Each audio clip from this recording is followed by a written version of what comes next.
All right, what's up, boys? Jinx here. So today I sort of wanted to look at the IGN review for Marvel Rivals. Obviously, they might not be the most respected, reputed game review institution, but I would say they're one of the most well-known. So I thought it might be interesting to take a look at what they think about a game that I've very much enjoyed. I want to see what I agree with and what I disagree with. I think that's always very interesting for me, especially to understand why I might like something over something else. Let's get into it. Let's see what they have to say.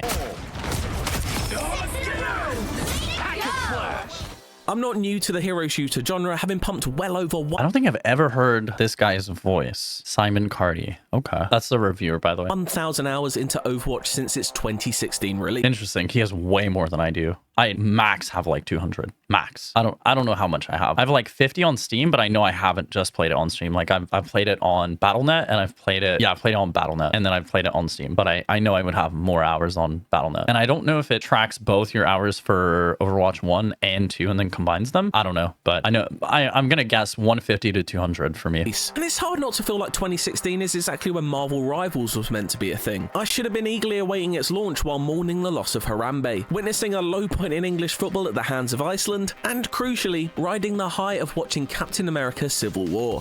Oh, I guess he's making like 2016 shows or something. Said, what we're getting in 2024 is a very fun hero shooter that I've had a great time with thanks to a chunky roster of varied heroes, as well as some solid maps and modes. What remains to be seen, however, is whether Rivals will find a fervent fan base like both Blizzard and Marvel did all those. I think it kind of has already. I don't know, because obviously there was the 10 million players in 3 days. Like, that's incredible. Obviously, it's not like they're going to keep 10 million players. I'd be surprised if they kept even a tenth of that, to be honest, because I'm pretty sure if you like Overwatch's normal average players is what, like 50K at any point. I think could be wrong. I should probably check more, but I don't know if this game manages to keep between like 200,000 and 500,000. I would say it's very successful, but that would be like Steam players, right? It wouldn't be like all platforms, just Steam. I think it would be incredibly successful. I don't know if you can track all the other platforms though, because it is crossplay. So years ago, a task most hero shooters have struggled with recently, but with a which other,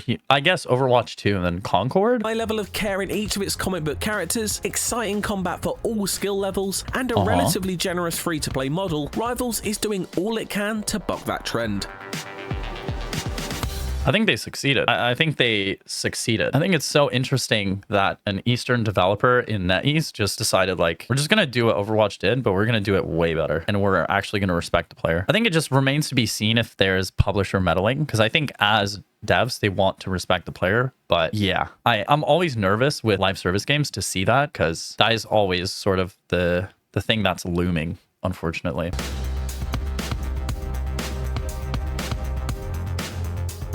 Imitation is the most sincere form of flattery. Just ask Taskmaster. And it's not out of line to say the footprints of Overwatch really can be seen everywhere you step in Marvel Rivals. It's 6v6 ensembles of tank, damage and support equivalent classes, here called Vanguard, Duelist and Strategist respectively. I think people get really mad too that they like copied Overwatch, but it's, if you think of any game, it's like people will take the concept of a prior game and then apply it to a new game, take the systems that work, get rid of the systems that don't, and that's like what art is. It's like copying what's been done before but trying to do it better and improve a little bit on it. Like, that's just what it is. I don't have any issue with it. I think they copied everything they should have and sort of got rid of all the nonsense that they didn't need to copy that made the game worst as a whole. So I'm happy with that. Out in the familiar escort and point capture modes that become hero shooter staples. You'll either be pushing Marvel-themed payloads through familiar locales like Wakanda, preventing them from reaching their destination, or battling for possession of a contested zone in the center of a map. There's no reinvention of the wheel going on here, but these are battle-tested tug-of-war. Exactly. Right. I think especially for a game like this, I think it's so fine to leave innovation for a later date. You just show the player base that, hey,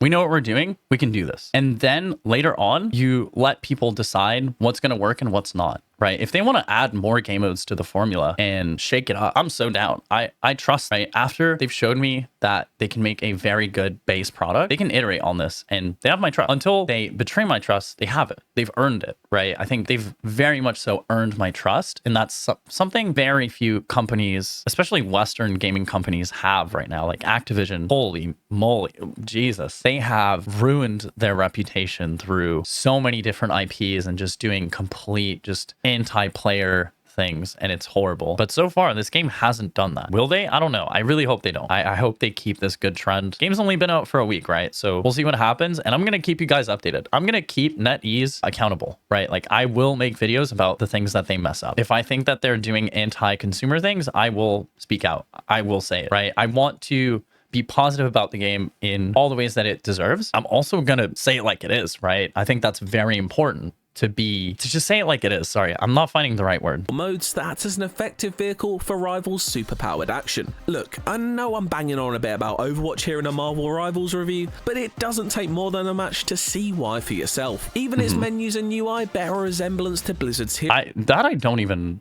know. I honestly think they did the menus better, but I would have to go back to Overwatch 2. We will. Don't worry. We're going to make... I just want to play more of the game, and then we can sort of do our own comparison, side-by-side comparison of Rivals to Overwatch 2, and then I can kind of say the things that I like from both games and the things that I dislike from both games, but we're going to save that for like probably a month or two from now. Hero shooters as uncanny as the X-Men. But while not being the most original, it's hard to bemoan some of the hero designs, seeing as many are simply following fun archetypes with roots stretching all the way back to Team Fortress 2. It's also really nice to see superhero characters. I've never played Team Fortress 2. I'm not gonna lie. We could play. It could be a fun video because I've never played Team Fortress 2. I know a lot of people like rate it, but I think it's there's a lot of cheaters, or there used to be. There was like this whole controversy that Steam wasn't taking care of all the cheaters, and pretty sure like commentary YouTubers made a video about it. I don't know. I'd have to look at the drama again. Designs that understand and embrace their comic book origins, rather than the Suicide Squad approach of handing everyone assault rifles. And what seems like simple imitation at first can sometimes reveal itself to be more inspired beneath the surface. Psylocke's mutated mixture of up close and ranged. I think if you look at it cynically, then yeah, you're gonna see like, oh, this is just a Overwatch clone, nothing to see here. But I think if you actually spend the time and play the game, you play like an hour, you're gonna quickly realize like, wait, my opinion is they just did it better. They blew Overwatch out of the water. That might not be everybody's take, but that is definitely my take. Damage options are flashy and fun, as is healer DPS hybrid Cloak and Dagger's shape-shifting suite of tricks. I think all the roles are fun. All the roles have fun characters to play. And I think that's really good. Like you're going to find at least one or two characters per class that you're going to enjoy. I know that a lot of people are like, oh, everybody just wants to play DPS, but I don't think that's really true. I don't mind flexing at all. Like my preferred roles are definitely DPS support, but I don't mind filling tank if I have to, right? I don't mind at all. I think Venom is super fun. Cap is super fun. I have to learn Strange more, but I think he's pretty fun. Thor could be fun. I just don't know how to play him like at all. For some reason, his abilities don't click with me even a little bit. Hulk, if he gets buffed, I think could be fun to play. But like Thor, I don't understand how to play him. Who else? Magneto looks really fun. I don't know how to play him at all. But I just think every class has interesting heroes that you can pick up, and some of them are going to be really easy, and then some of them are going to have a higher skill ceiling. And I think that's incredible. That's amazing. And Loki's complex decoy-centered systems are a challenge to manage on the battlefield. Yeah, Loki is sick. I don't think I'll ever play him like very much just because of how complex he is, but he is really sick. Like he is really sick, and I'm sure a good Loki can annihilate entire teams. Like his abilities are so strong, and I think a good Loki, I mean, I've seen it in my own games. Like a good Loki can just go off and like easily get MVP, not just by healing, but actually being like a menace on the field. Really. It's pretty impressive to launch with a roster as large as 33 and for very few, if any, to feel completely redundant, with a good mix of faces seen from... I don't think any of them feel redundant. I'm gonna be honest. I think they all have their own identity. Like some of them might be similar in like what they do, but I think they sort of all play a little bit different. And to release with 33 different feeling characters, that's pretty insane. Match to match.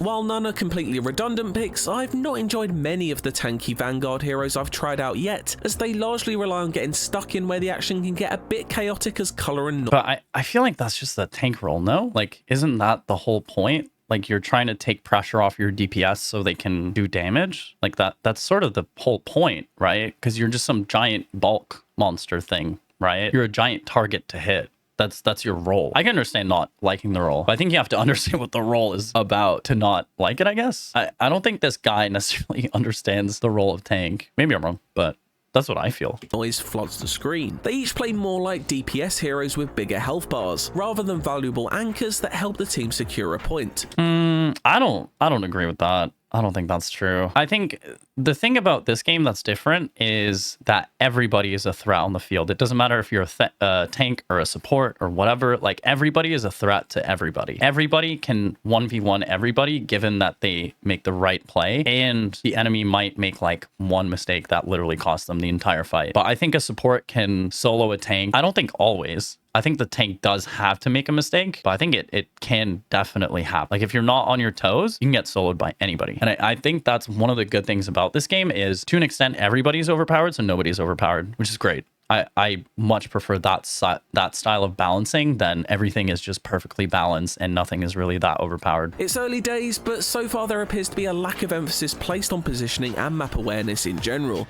I think part of it is just it's so early into the game. Like if I had to guess, I don't know if it says, but they were playing does it say which build they were playing? MCU. I wish they would say which build they were playing. I don't know if they were playing the full game, if they were playing the beta, if they're combining their experience in the beta and the full game. That sort of information would be very useful for someone like me who wants to understand where the opinions come from. So I don't know if IGN ever sees this. I mean, if you want to include the versions of the games that you played, that would be super helpful, because then I can actually stack it against my own experience, because I didn't play the beta. So if he's talking about things in the beta, I don't know. I can't really comment. But if he's talking full game, I can comment, like pretty heavy. What the hell? Instead of putting the focus on taking enemies on head first. On the whole, that means vanguards are a collection of painfully slow-moving targets that can deal damage, but act just as effectively as giant damage sponge distractions. Thankfully, the majority of the roster plays much. Do I agree? I need to go back. Do I agree with this? In general. So far, there appears to be a lack of emphasis placed on positioning and map awareness in general, instead of putting the focus on taking enemies on head first.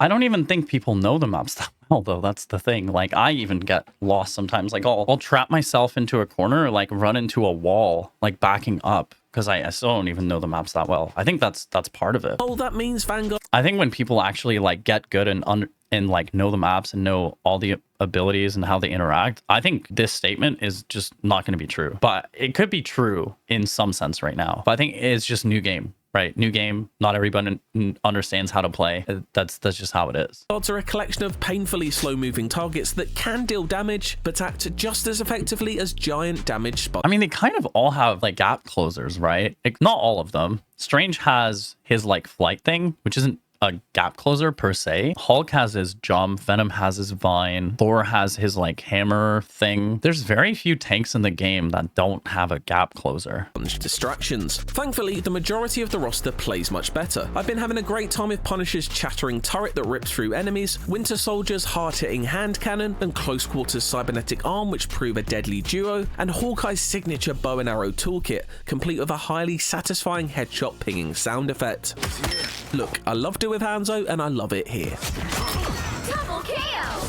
I've also been enjoying dashing around as Star-Lord. He's an exciting Star-Lord glass is cannon really thanks fun. to his He might not be stripped-down one of the moveset best dual DPS, but he's fun. SMGs and a speed boost coupled with a small health bar. Developer NetEase has a few other nifty tricks up its sleeve. Fuck Iron Fist. Delete him from the game. Delete him. Just get rid of him. He's like Master Yi. Get rid of him. Get rid of him. That's the only character that I'm like, if we delete him, I'm chill with that. All the rest can stay. He's the only one where I'm like, I just don't like characters where I can just smash my head against the keyboard and get like 6 kills. Obviously, I'm exaggerating, but that's what he feels like when you're playing against him. To make rivals play just a little. I can't even imagine playing like a really good Iron Fist. Oh man, I'm not excited to do that in ranked. That's gonna be hell. Differently to hero shooters that have come before. Chief among those are team up I mean, abilities. he got like 3 kills right there.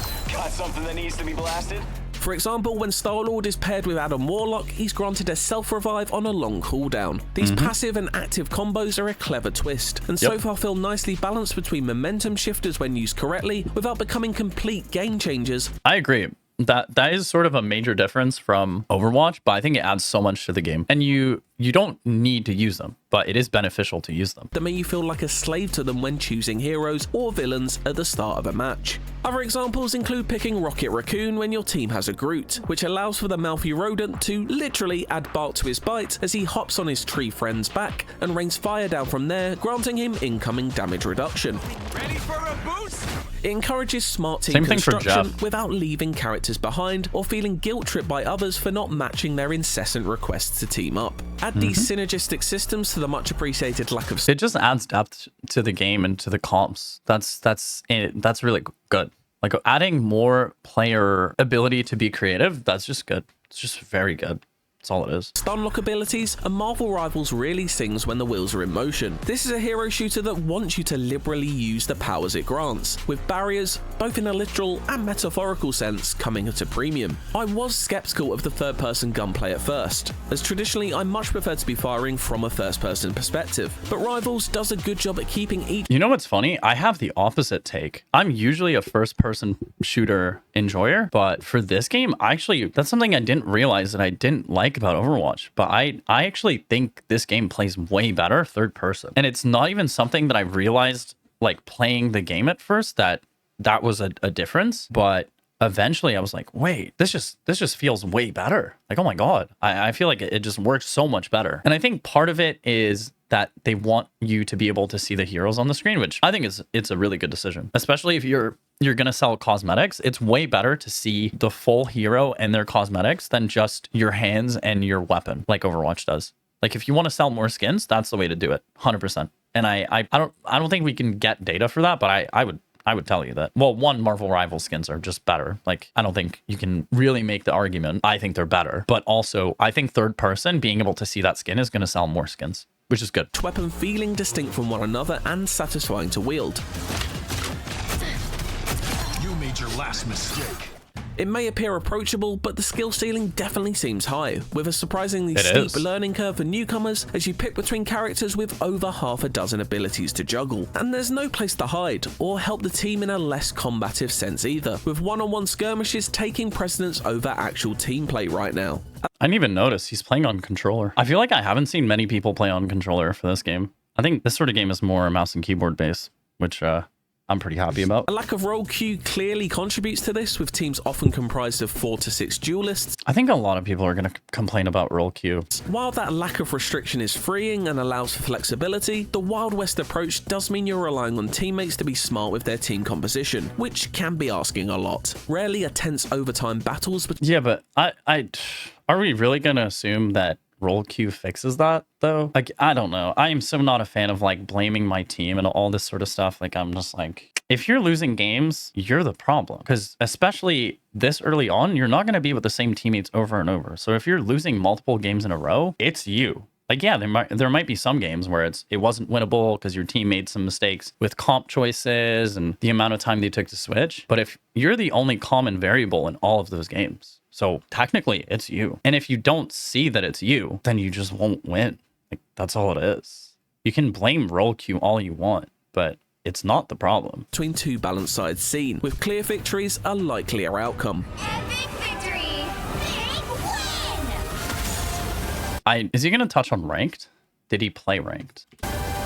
Another step towards innovation can be seen in the destructible environments of the maps you'll be battling on. Whether Yeah, that's the this- sci-fi walls of Tokyo 29 I don't know why it keeps doing that. This is such a sick thing. This is like something I didn't know I needed in a hero shooter. But I think the destructible environments are so sick and they don't feel like a gimmick, which is so good. I love that because I think on paper you would see like, oh, well, that sounds like kind of a gimmick. Like that sounds like it kind of wouldn't work or it wouldn't really matter. But it's not only that they destroy, it's that they rebuild themselves mid-match after a certain time, which I think is just really nice. I think that adds a lot to the game. And it can really change the flow of the game. Like you can get a whole different sightline by destroying a building, a statue, or whatever it is, right? And that's sick. 99 caving in to unveil new sniping spots, or the stone bridges of Isgard crumbling down to remove an enemy's position of strength. It's a smart approach to map design, one that allows for choke points to be circumnavigated in interesting ways, Yeah, keeping exactly. each round feeling dynamic compared to the last. That destruction is really needed at times as well, because while I enjoy the initial pool of maps, I do wish they were a little more open in their layouts. Currently, some can feel a little claustrophobic due to... I feel like I think I have like 25 or 29 hours. I would have more, but I've been doing so many videos, so it's harder to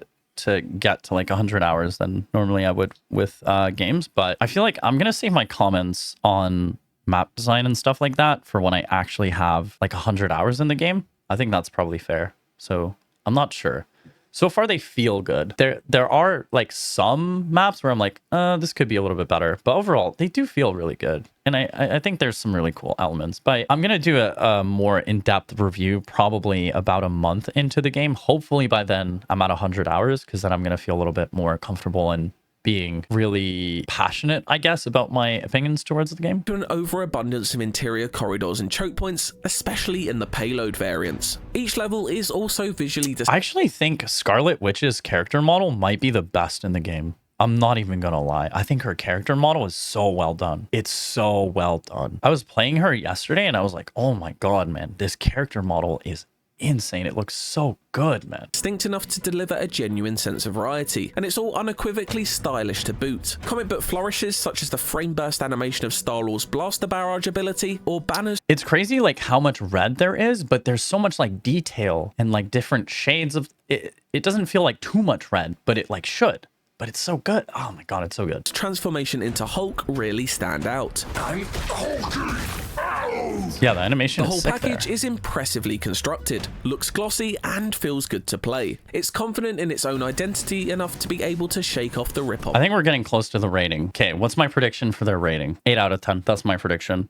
What would I rate this game? I'm like 8.59 right now. That would be probably my rating. Like, I feel like I have a hard time giving 9s to games, but this game just feels so good to play. There's so many features that are just incredible. I have a really hard time like finding things that I'm super negative about. This game came out super late into the year, but to me, multiplayer wise, this is game of the year. Like, this is it. This is game of the year by far, multiplayer wise. Label, even if it also never displays the sort of ambition that something like Valve's Deadlock is bringing to the hero shooter come MOBA party in 2024. It does though have the money-spinning Marvel license and free-to-play model behind it. Can you even play Deadlock? Like, is it out or not? Is it just in closed beta or is it out? I actually don't know. I should look that up, but I'm not sure. To hopefully avoid another Concord-like disaster. That model is supported by microtransactions that are entirely optional to fully enjoy Rivals action. I've already seen many different custom looks being shown off in matches, with They some gave away a desirable free ones Iron based Man on skin fan too. favorite comic books and movies coming up with regularity. I'm not saying the developers deliberately made the base Wolverine skin look like a hairy block of cheese to make you want to have him look like Hugh Jackman, but that option is there.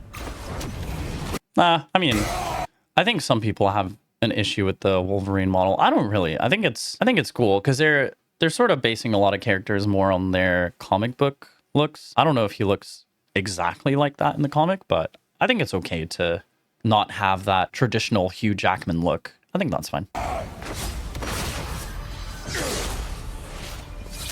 Cosmetics currency can be earned through completing in-game challenges and in turn exchanging it for another currency on the battle pass, but at a snail's pace. Meaning if you really want to switch up your look, you're realistically gonna have to pay for it. Considering the rest of Rivals is completely free to play, I'll hold off on the cynicism slightly when it comes to this. Sure, the skins are expensive. Yeah, I think it's fine. Honestly, I don't really have a giant problem with skin microtransactions and all this sort of stuff. Like, to me, unless you're doing what Valorant does, which is sell the skin for like $30 and then sell the money to upgrade the skin at a really high price also, that I have a problem with. But this sort of thing I have no issue with. It's a free-to-play game. You can play the game fully without ever purchasing a single microtransaction.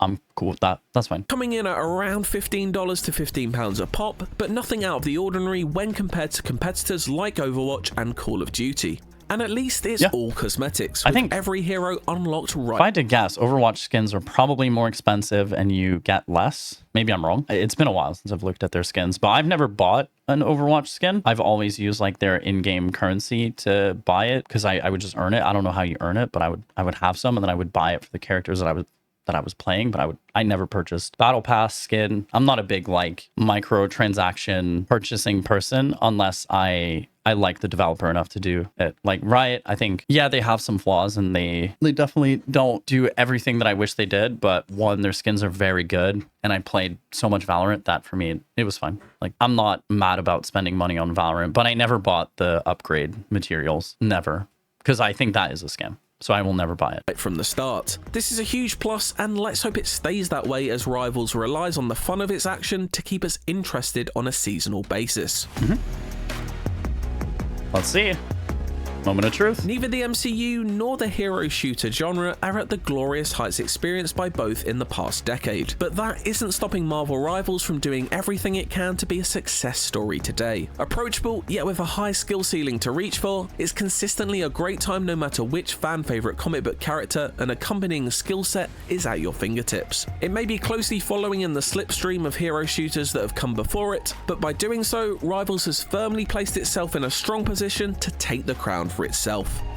Damn. Okay. 8. Fair enough. Yeah, I rate it a little bit higher, but that's fair. 8's pretty good. Yeah. I mean, I don't. What would the thing is also is like, what would it need to do to get a 9 for them? Because for me, the only reason why it's not getting a 9 is because I have trust issues with live service games. That's the only reason it's not getting a 9. And if it can like not make any mistakes with their live service monetization, it's a 9. But they have to like keep that up for like a year. And if they can do that, then the game's a 9. But until then, I'm not willing to give it a 9 just because I know how fast like free-to-play games can turn into microtransaction nightmares. That's the only reason. All right. Well, anyways, that looks like it's the review. Not a bad review. Honestly, the only thing, I know that IGN is very cookie cutter right there. They're milk toast for your average gamer, but I do wish they went like a little bit more in depth. I don't think the review was bad in any way. I think the review was fine. Some things could just be expanded upon more, and also just being upfront about which build of the game they played, how much time they put into the game. Did he say how much time he put in? I don't think so. Fun hero shooter that I've had a great time with thanks to a chunky roster of varied heroes, as well as some... Yeah, I wish they would say how much time they put into it. Like I whenever I talk about things, I try and say how much time I have into the game, just so I can be as transparent as possible, right, when I'm criticizing stuff. Just so you have an idea, like, how much I might know about the game. Not to say that time spent in the game is directly correlated to how much knowledge you've acquired about the game, but I try to be transparent about it. But yeah, anyways, hope you enjoyed, because we covered the Game Radar article, which was pretty bad, and I was going to cover the IGN article, but they came out with a review, so I figured we'd just sort of react to it and just see where we line up with it. I don't know if it's pretty much like the same thing as in the written article or if they have two separate people do both, but yeah. Anyways, thank you so much. Videos are going to be out at 4 p.m. every day. I'm going to try and remind you guys of that because that's sort of when I'm posting them right now. So every day, 4 p.m. new video. Most of the time it's going to be Marvel Rivals. And then there's going to be one Marvel Rivals video. Probably, I think what I'm going to do is on Sundays, I'm going to release like a different kind of video at like 9 a.m. And then my regularly scheduled Rivals content at like 4 p.m. Because I also want to upload other games that aren't Marvel Rivals just so we can keep some level of variety and I'm not stuck only playing Marvel Rivals for the channel, and we can sort of build that, you know, dual viewership of a lot of people are going to enjoy the Rivals content and then a lot of people are going to enjoy the other style of content that I do. But yeah, thank you so much for all the support. It's been incredible. I am going to make a video responding to a lot of the comments that I got about roll queue. I'm going to be working on that starting next week. I'm just waiting to get more comments. A lot of people had some very in-depth answers, so I'm going to try and just make a pretty long video and trying to debate some of them. But I think it should be fun. And honestly, everyone's been very nice in the comments, super respectful. So I really appreciate that. I think that we can all be a little bit emotional about our games, but it seems like everyone so far has been very level-headed. So I really respect that. And I really thank you guys for that. So yeah, anyways, thank you so much for watching and I'll catch you in the next one. Jinx out.